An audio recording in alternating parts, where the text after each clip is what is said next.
Allora, in ragione di quanto sinteticamente riassunto sopra, il complesso di edifici in oggetto, questo, non presenta quindi le condizioni per un utilizzo sicuro e duraturo e richiede pertanto importanti interventi o di rinforzo strutturale, che si ritiene poco conveniente, o di ricostruzione, questo l'ho aggiunto io perché c'è scritto da un'altra parte, il cui impatto in termini di invasività risulta evidentemente significativo, che vuol dire, se restauriamo questa cosa qui, spendere decine di milioni di euro. Il nostro mestiere non è fare il Veneto Nord Immobiliare SPA, noi siamo Veneto Nord ente camerale e dobbiamo pensare al territorio, alle imprese, ai posti di lavoro, alla salubrità e al fatto che dobbiamo avere un futuro, perché le cose non vanno così bene come noi le stiamo vivendo. Non c'è nulla di drammatico, però è ora di prendere il toro per le corna, come era già stato fatto prima, solo che adesso il toro è arrivato e lo prendiamo per le corna, io e la mia giunta e il mio consiglio.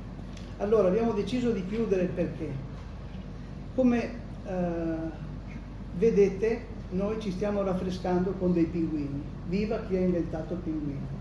Non possiamo accendere gli impianti di raffrescamento comuni perché non funzionano, costa l'ira di Dio metterli a posto. Se li accendessimo non siamo sicuri di, se fosse possibile riaccenderli, non siamo sicuri della salubrità dei locali, perché c'è il rischio legionella, c'è il rischio broncolite, ci sono tutti i rischi legati ad agenti patogeni che un riutilizzo di impianti vecchi e non manutenuti prima per eccesso di costo comportano, e di conseguenza io non me la sento di mettere a repentaglio la salute dei miei collaboratori. Io chiedo scusa su questa cosa, quando dico collaboratori uso un termine che è corretto dal punto di vista semantico ma è sbagliato dal punto di vista del mio modo di intendere la collaborazione tra chi è chiamato a guidare un qualsiasi ente o una qualsiasi azienda e chi ci lavora dentro. Mi verrebbe da dire non mi sento di mettere a repentaglio la salute dei miei colleghi mettendomi tra di loro. Questo non rileva, però soltanto per dirvi come pensa Francesco De Bettini. Per l'ente è ininfluente, quindi per l'ente sono dei collaboratori, per me sono dei colleghi. Non funzionano gli impianti. Il fatto di swappare